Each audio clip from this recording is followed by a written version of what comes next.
We've been working our way through Plato's arguments for the immortality of the soul. And last time I spent a fair bit of time working through objections to not quite the last argument we're going to look at, but the penultimate argument in which Plato tries to argue for the simplicity of the soul.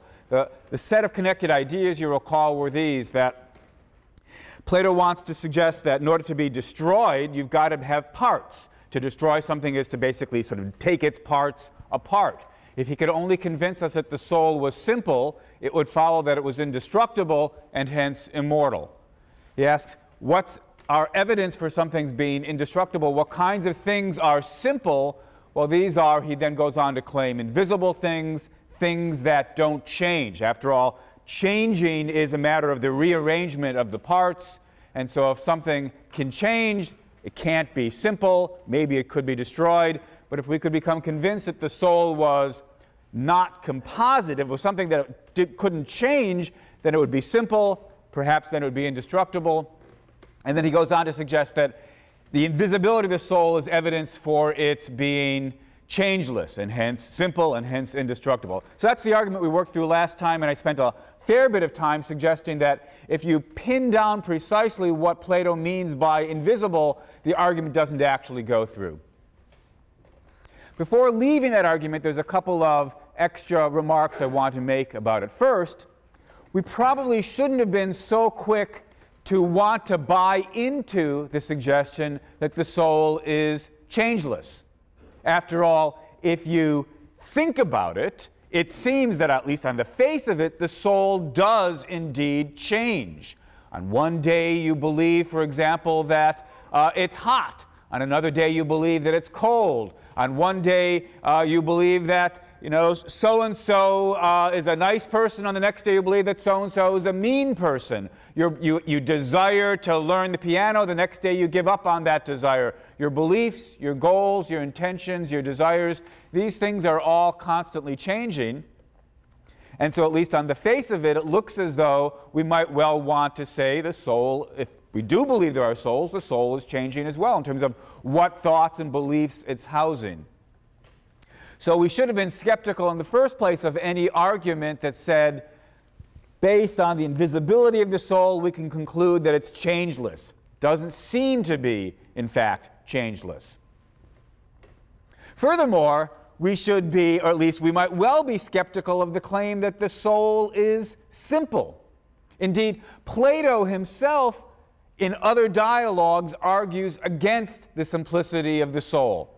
Now, that doesn't mean he's right in the other dialogues, but at least suggests that we shouldn't be so ready to assume that that sort of position is correct. In the Republic, famously, Plato goes on to argue that the soul has at least three different parts. There's a rational part that's controlled, that's in charge of reasoning. There's a spirited part that's sort of like the will. There's a part that has to do with appetite, the desires for food, drink, sex, what have you. Plato elsewhere argues the soul is not simple at all. So perhaps it shouldn't shock us that the argument he's sketching here for the simplicity of the soul, based on the changeless, invisible nature of the soul, perhaps it shouldn't shock us that that argument doesn't succeed after all.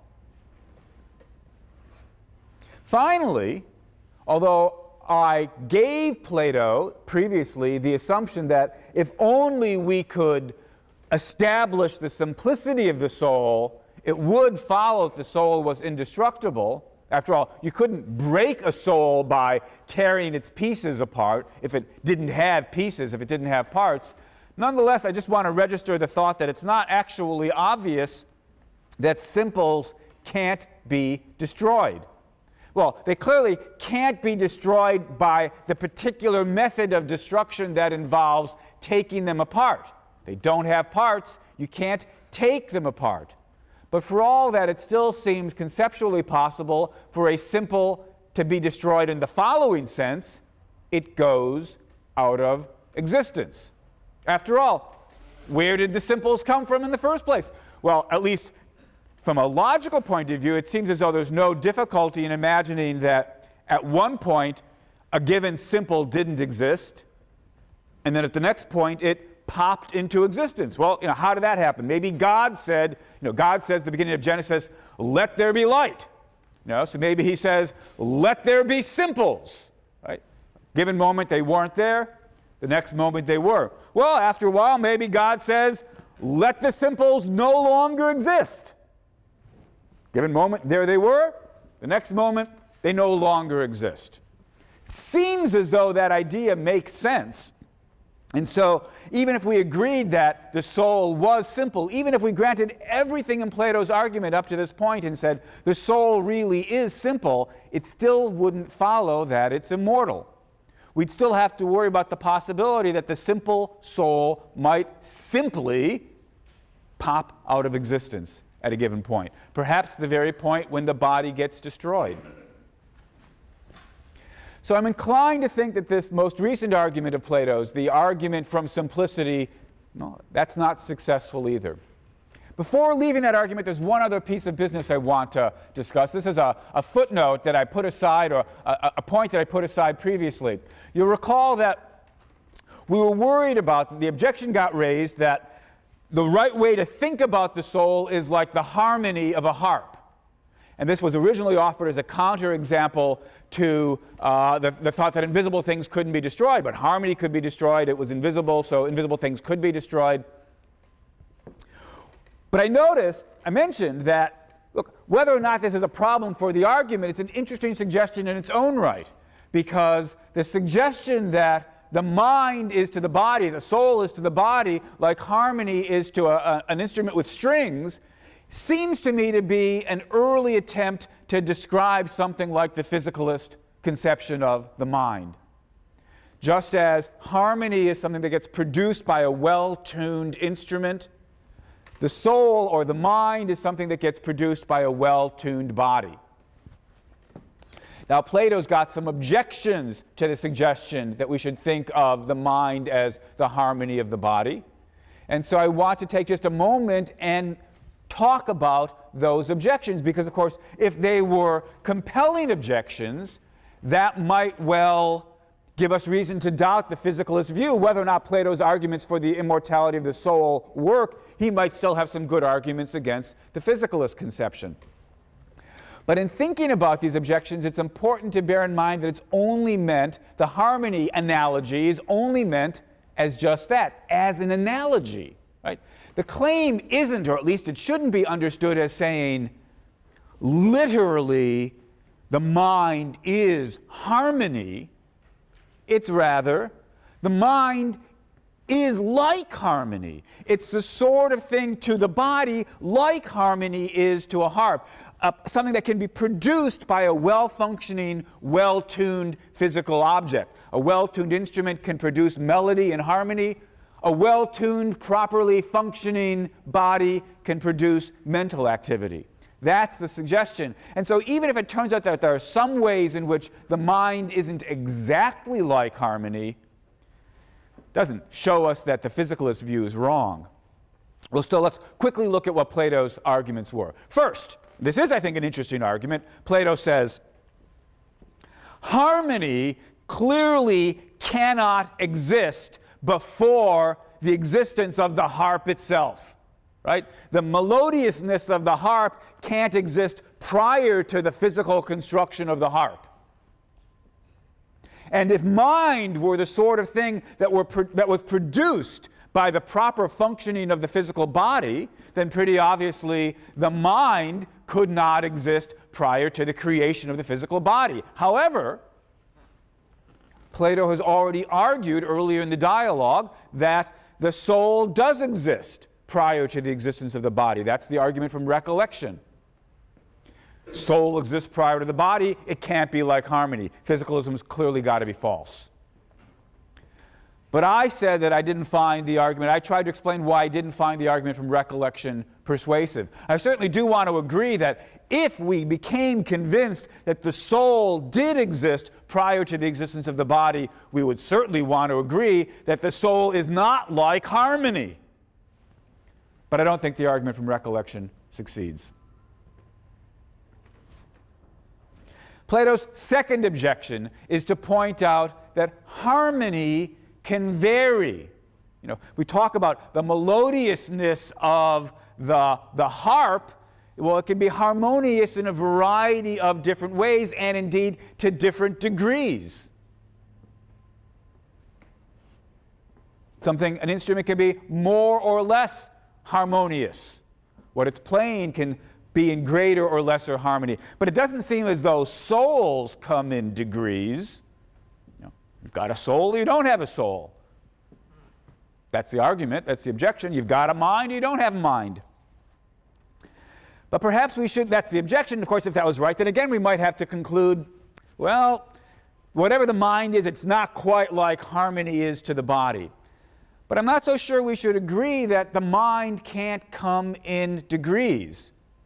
It can at least, the mental aspects can come in degrees. We can have varying degrees of intelligence, varying degrees of creativity, varying degrees of reasonableness, varying degrees of ability to communicate. So, just as, we might say, just as the functioning of the harp can come in varying degrees, more or less harmony, the functioning of the body in terms of its mind can come in varying degrees. So that second objection doesn't seem to me very compelling. Third objection. Plato points out, Socrates points out that the soul can be good or could be evil, wicked.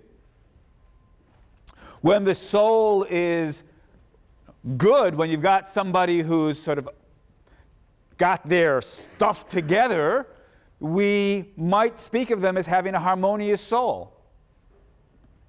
If the soul were to the body like harmony is to the instrument, and the soul can be harmonious, it would seem as though we'd have to be able to talk about harmony being harmonious. So just as we can talk about the harmony of the soul, we'd have to be able to, if the soul's like the harmony of the body, we'd have to be able to talk about the harmony of the harmony, but we don't talk about harmony of the harmony.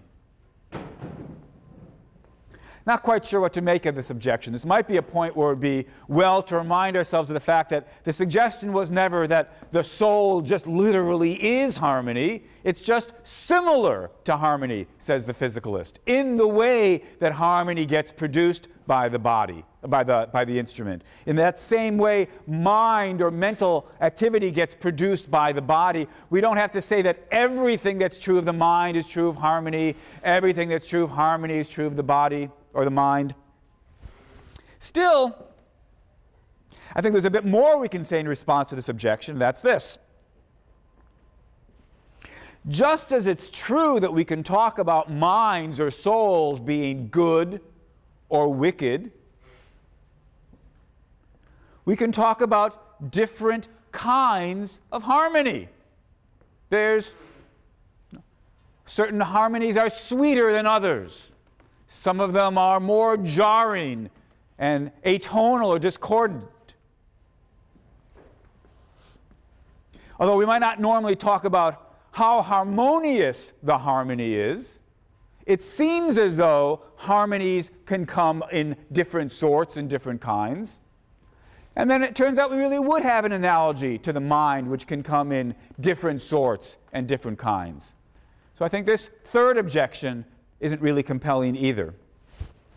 Finally, Plato raises one more objection. He says, look, the soul is capable of directing the body, bossing it around, and indeed capable of opposing the body. You know, your body might want that piece of chocolate cake, but your soul says, no, you're on a diet, don't eat it. Right? Your soul can oppose the body. But if the soul was just harmony of the body, how could it do that? After all, the harmoniousness of the harp can't affect what the harp does. All the causal interactions one way, as we might put it. In the case of the harp and the musicality and the melodiousness and the harmony, the physical state of the harp causes the melodiousness to be the way it is, but the harmoniousness of the harp doesn't ever change or alter or direct the way the physical object, the harp, is. In contrast, not only can the body affect the soul can affect the body. So that suggests it can't really be like harmony and the harp after all. I think that's a pretty interesting objection, since we do think, at least in the kind of position that we've been taking for this class, that the soul can affect the body. We might ask, how could it be that the physicalist view is right? If talk about the mind is just a way of talking about what the body can do, how can the abilities of the body affect the body itself? I think the answer to this objection is probably going to be something like, what's really going on when we talk about the soul affecting the body is that when we say certain functions of the body are affecting the body, that certain mental functions are affecting the body, how does this happen causally? Well, something like the physical parts of the body that underwrite, that lie beneath the proper functioning, the proper mental functioning of the body, those are able to alter the other parts of the body. So look, right now I'm telling my body, wiggle my fingers. My soul is giving instructions to my body. How does that happen? That's my mind giving instructions to my body. How does that happen on the physicalist view? Well, my mind giving instructions to my body, wiggle my fingers, is just one part of my body, my brain, giving instructions to another part of my body, the muscles in my fingers. So, although we talk about the mind altering the body, strictly what's going on there, says the physicalist, is just one part of the body affecting another part of the body. Can we have something like that with a harp? Well, maybe not, right? Maybe the harp's too simple a machine to have one part of it affect another part of it in that way. Even if that was true, that wouldn't give us reason to reject the physicalist conception. It would just give us reason to think the harp's not very much like the mind and the body. It's just the beginnings of a picture, of a physicalist picture. Still, even if we think about the harp and musicality, I think we can see something analogous. Suppose I pluck a string on my harp, producing a certain note. As we know, the vibrations of one string can set into play the other strings vibrating as well. And so suddenly, what's happening in one part of the harp affects what's going on in other parts of the harp. The musicality of my playing a certain chord on the harp may create certain kinds of overtones in the harp, setting the harp vibrating in various other ways. Well, that would be analogous, perhaps not a precise analogy, but at least a rough analogy to what goes on when my mind affects my body. To it, one part of my body affects other parts of my body. So, on the one hand, I want to give Plato a fair bit of credit for taking the physicalist view seriously enough to try to criticize it. And since when he was writing, there weren't the kind of complicated thinking machines that we've got nowadays. It's no criticism of Plato that he used simple machines like musical instruments to try to think about what a physicalist picture would look like. I want to give him credit, but I also want to suggest that the objections that he raises to the physicalist view just don't succeed. All right, now there's one other argument that I want to consider in our dialogue. And after a appeal to the simplicity of the soul, there's a very long, complicated discussion about what constitutes an adequate explanation. And Socrates gives some of his history there and talks about what he's looking for and trying to find adequate explanations of things. And these passages are very, very difficult, and happily for our purposes, we don't really need to go there. Before the dialogue ends, though, there's one further argument, which I'll dub the argument from essential properties. Now again, it's important to bear in mind as we try to make sense of this passage that Plato is writing at a time when we didn't have all the conceptual apparatus that we have nowadays. We stand on his shoulders. We've inherited some of the distinctions that he was the first to try to put into play.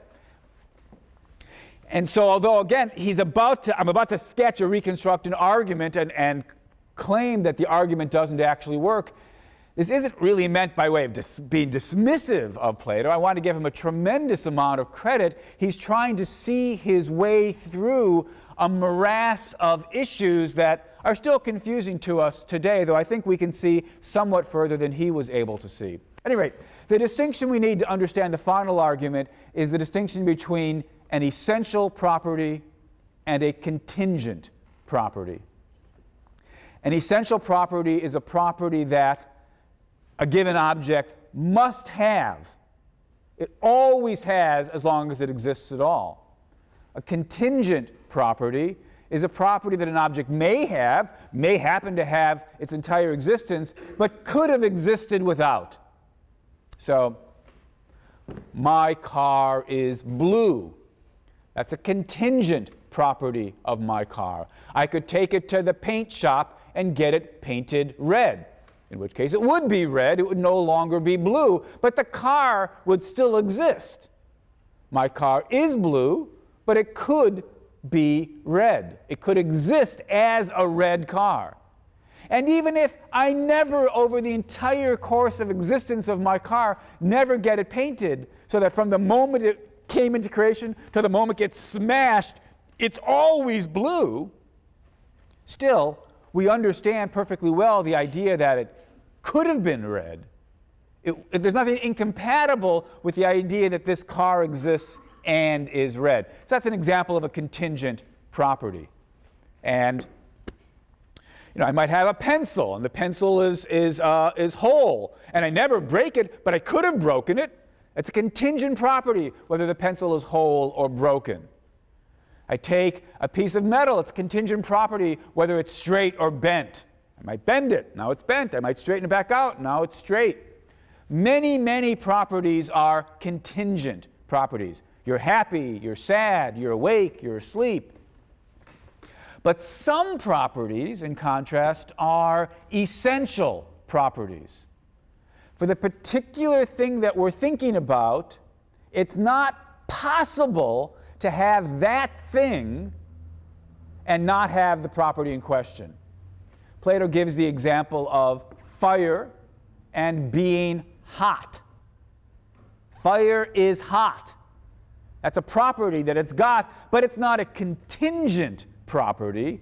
It's an essential property. It's not as though some fire is hot and some fire is cold, or, oh yes, it just happens that over the entire life of the fire is hot, but we could have made it cold. There's no such thing, there could be no such thing as cold fire. As long as you've got a bit of fire, it's hot. Take away the heat, you take away the fire, you destroy the fire. You can't have cold fire. That's an example of an essential property. As I say, Plato sees, as indeed I take it we all see at least roughly, that there's some sort of distinction there, and he's trying to see his way clear on these matters. And it remains a controversial question today, until today. Are there really essential properties in the way we take there to be? If so, which properties are essential? Which ones are contingent? Water is composed of H2O. That's its atomic structure. Is that an essential property of water? Could you have something that was water without being composed of H2O, hydrogen and oxygen in that way? No, some people say yes, some people say no. But most of us would want to say, oh, there's an example of an essential property. To be water, you must have that atomic structure. All right, that's the thought. Now, armed with this distinction, Plato says, here's an essential property for the soul. Wherever there's a soul, it's alive. Now, by alive, I take it Plato means it's thinking or it's capable of thought. Wherever you've got a soul, you've got something capable of thought. I suppose one could try to resist this claim of Plato's, but I find it reasonably plausible. I start thinking about minds, and I ask myself, could there be a mind that was incapable of thought?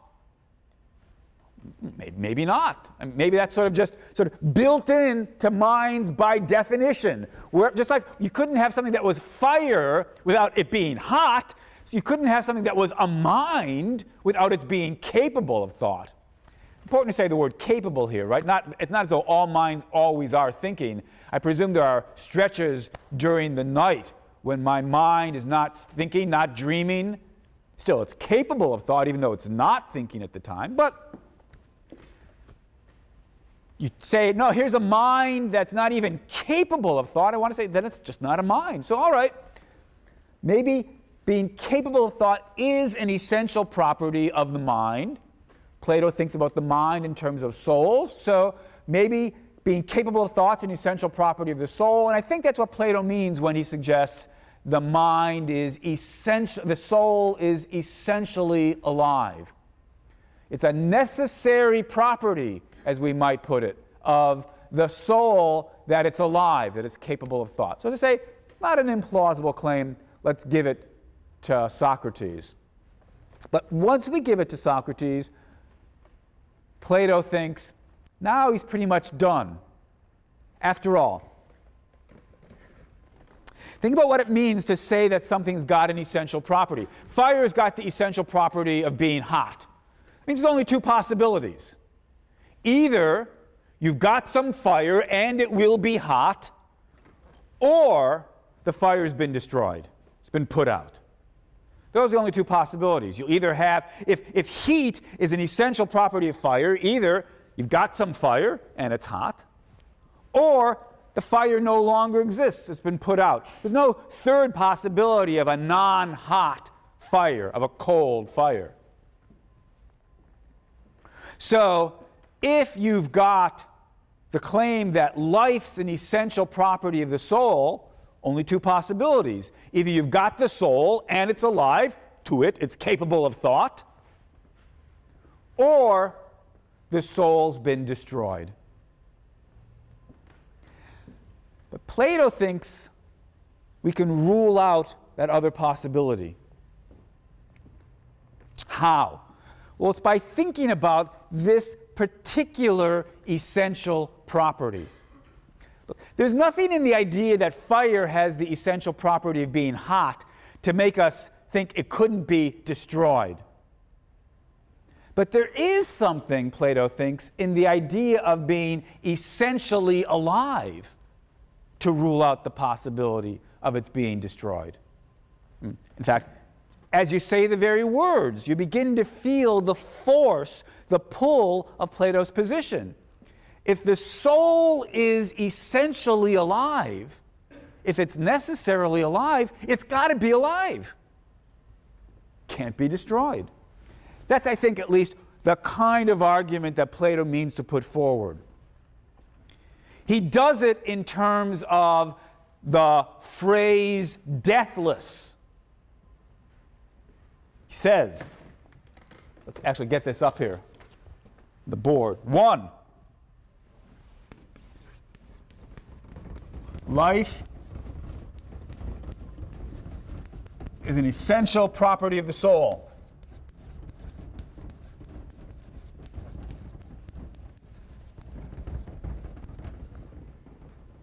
But if you think about what that means, it follows that the soul is deathless.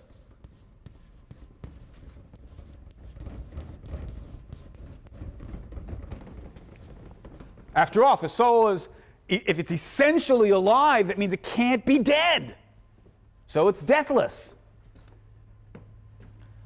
But after all, anything that's deathless can't die. So the soul cannot die. Which is just to say it's indestructible.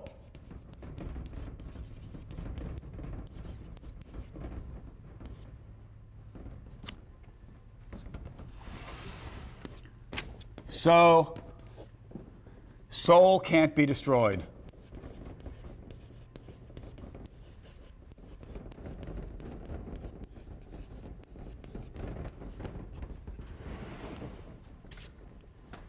Something like this seems to be Plato's argument.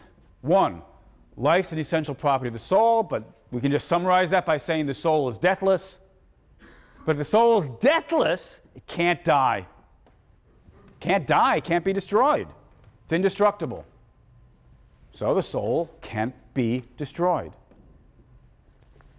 Remember, once we said the soul was alive, there were only two possibilities. Soul was essentially alive. Either we have the soul, it's alive, capable of thought, or it's destroyed.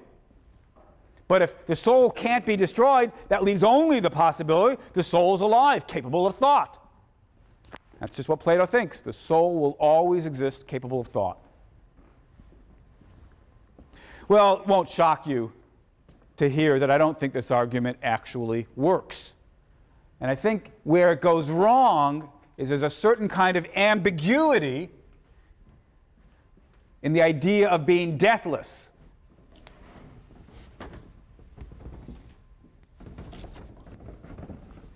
What does it mean to say that something is deathless? I think there's two possible interpretations of that phrase. If something is deathless, then it can't be that. Well, what? One possibility is it can't be that the soul exists and is dead.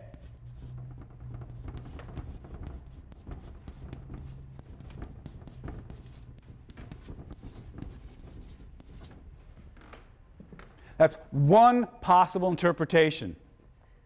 To say that something is deathless means you'll never have a soul that exists, and at the same time that it exists, it's dead.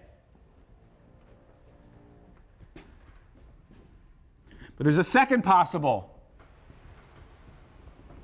interpretation of deathless. It can't be that the soul was destroyed.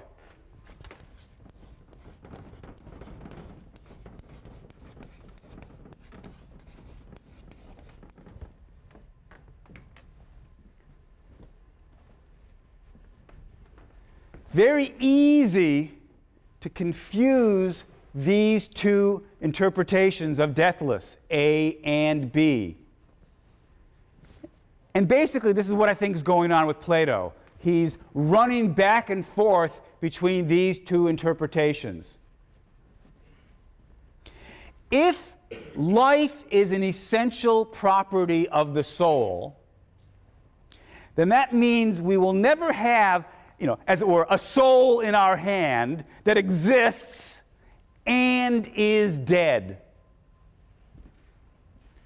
Just in the same way that you'll never have a piece of fire in your hand, as it were, that exists and is cold.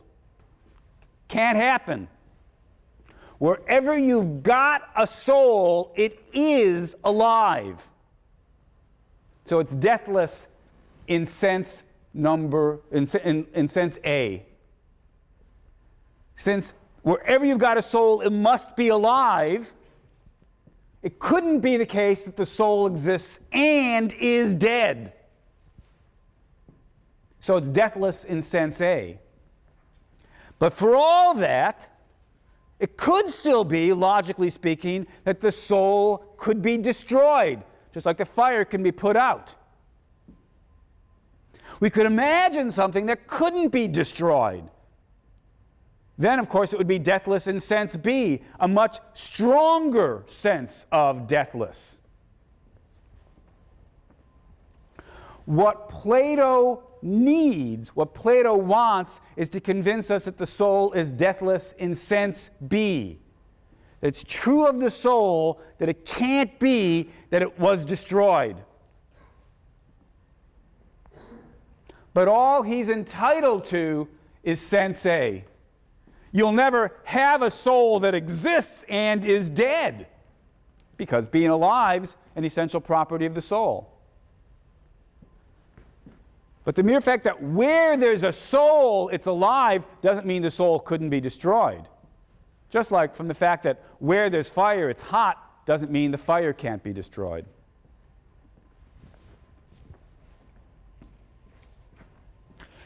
They say it's, I think, pretty easy to get confused in thinking about these issues. It's difficult to see your way clearly to these two different notions of deathless. It's difficult to get to the point where you can clearly use the language of essential properties without getting screwed up. Still, I think that's what happened here. We grant Plato the thought that the soul has an essential property, being alive. From this, it follows that where there's a soul, it is alive, and hence it's deathless in sense A. But once we start thinking about the category, the notion of being deathless, we're tempted to re-understand that as being deathless in sense B, can't be destroyed. And that, I think, doesn't follow. All right, where does that leave us? Plato's gone through a series of arguments for the immortality, the indestructibility of the soul, and I've argued that none of them work. Some of them are worth taking seriously. That's why we've spent the last week or so going over them, but none of them, as far as I can see, are successful. And I hardly need to remind you that this comes on the heels of a previous week or two in which we talked about various other arguments for the very existence of an immaterial soul. And I've argued that none of those arguments work either. As far as I can see, then, the arguments that might be offered for the existence of an immaterial soul, let alone an immortal soul, the arguments don't succeed. It's not that the idea of a soul is in any way silly. It's not that it's not worth thinking about. It's that when we ask ourselves, do we have any good reason to believe in an immaterial soul, and actually try to spell out what those reasons might be, as we look more carefully, we see the arguments are not very compelling. So I'm prepared to conclude there is no soul. There's no good reason to believe in souls, and so I conclude, at least there's no good enough reason to believe in souls, and so I conclude there are none. And this is the position that sort of here on out I'm going to be assuming for the rest of the class. I'm going to have us continue to think about death, but now think about death from the physicalist perspective. Given the assumption that the body is all there is, that talk about the mind is just a way of talking about the abilities of the body to do certain special mental activities. There are no extra things beyond the body, no immaterial souls.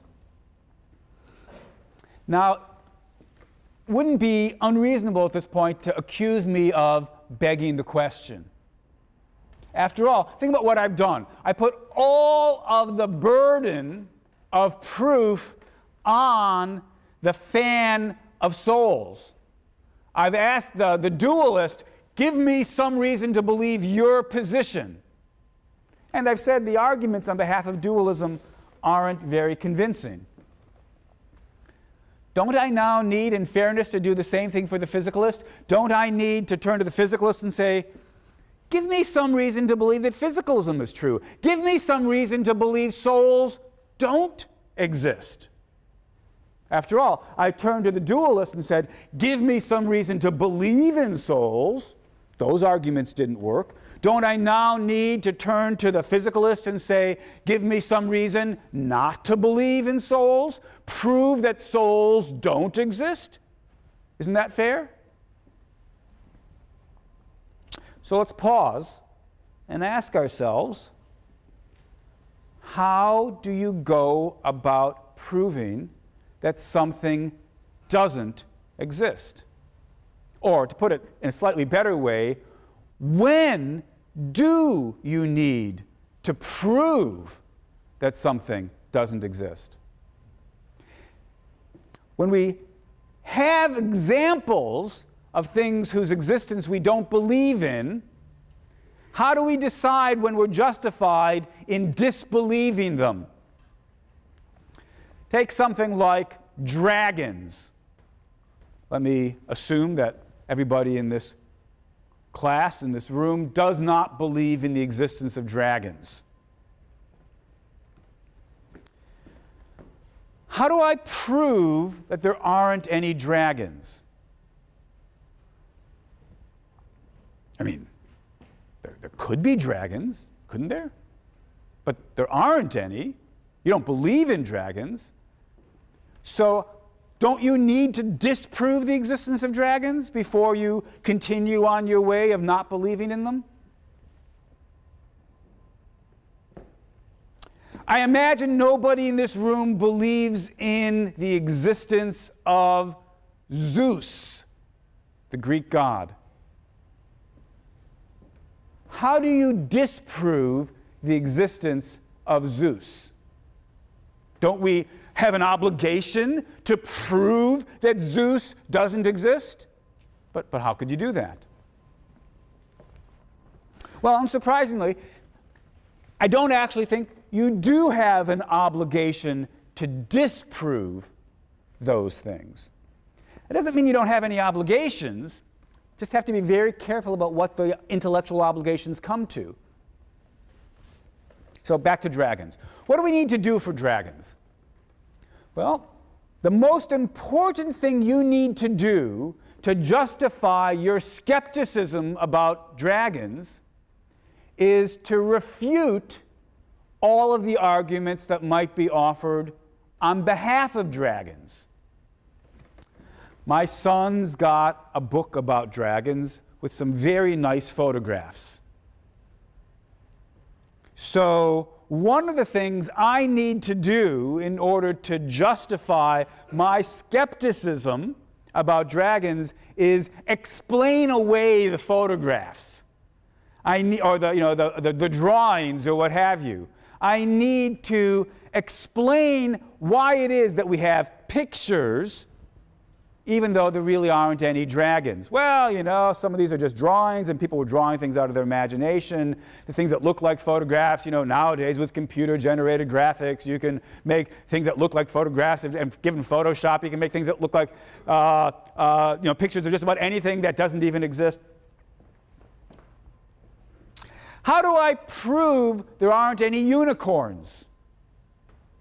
Well, I look at the various reported sightings of unicorns and I try to explain them away. Well, you know, the first time Europeans saw the rhinoceros, sort of reminded them of a horse with, a big horn, and maybe that's where the reports of the rhinoceros came.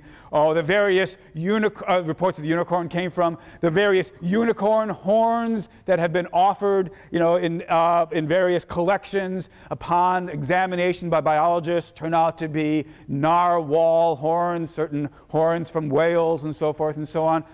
You look at each bit of evidence that gets offered on behalf of the unicorn and you debunk it. You explain why it's not compelling. And when you're done, you're entitled to say, as far as I can tell, there aren't any unicorns. As far as I can tell, there aren't any dragons. It's not as though you've got some obligation to look in every single cave anywhere on the surface of the earth and say, no, no dragons in there, no dragons in there, no dragons in there, no dragons in there. You're pretty much justified in being skeptical about the existence of dragons once you've undermined the arguments for dragons. Now, there might be something more that you could do. In at least some cases, you can go on to argue the very idea of the kind of thing we're talking about is impossible. It's not just, take dragons again. It's not just that there's no good reason to believe in dragons. The very idea of a dragon may be scientifically incoherent, at least given the science as we understand it. I mean, dragons are supposed to breathe fire, so that must mean they've got fire in their belly, but how does the fire continue to exist in their belly? Absent lack of oxygen, why isn't the fire in their belly busy, burning and destroying the membranes of their stomach or whatever? Right? You could, I suppose, try to prove that dragons were scientifically impossible. And if you could, then you'd have an extra reason to not believe in them. But it's not as though you have to prove that something's impossible to be justified in not believing in it. I don't think unicorns are impossible. I just don't think there are any. Surely there could be horses with a single long horn growing out of their forehead. There just aren't any. So, armed with these ideas, come back to the discussion of souls. Do I, as a physicalist who does not believe in the existence of souls, immaterial entities above and beyond the body, do I need to disprove the existence of souls? Well, there's no soul here, no souls there. No. What I need to do is to take a look at each argument that gets offered for the existence of a soul and rebut it. Explain why those arguments are not compelling. I don't need to prove that souls are impossible. I just need to undermine the case for souls. If there's no good reason to believe in souls, that actually constitutes a reason to believe there are no souls. Now, if you want to, you could go on and try to prove that souls are impossible, in the same way that maybe dragons are impossible. But I'm not sure that I myself find such impossibility claims especially persuasive. I don't believe in the existence of souls, but that doesn't mean that I find the idea of an immaterial entity like the soul impossible. Now, some people might say, well, it violates science as we know it. It violates physics to have there be something immaterial. But science is constantly coming around to believe in entities or properties that it didn't believe in previously. Maybe it just hasn't gotten around to believing in souls yet. Or if current science rules out the possibility of souls, maybe we should say, so much the worse for current science. So I'm not somebody who wants to say we can disprove the existence of souls. I don't think we can disprove them. I don't think the idea of a soul is in any way incoherent. There are philosophers who've thought that. I'm not one of them. But I don't think I need to disprove the existence of a soul to be justified in not believing in it. Unicorns aren't impossible, but for all that, I'm justified in thinking there aren't any. Why? Because all the evidence for unicorns just doesn't add up to very convincing case. Souls are not impossible, but for all that, I think I'm justified in believing there aren't any. Why? Because when you look at the arguments that have been offered to try to convince us of the existence of souls, those arguments just aren't very compelling. Or so it seems to me. So from this point on out, I'll be assuming the physicalist view is correct, and will be thinking about the issues of death as they'd be understood from the physicalist point of view.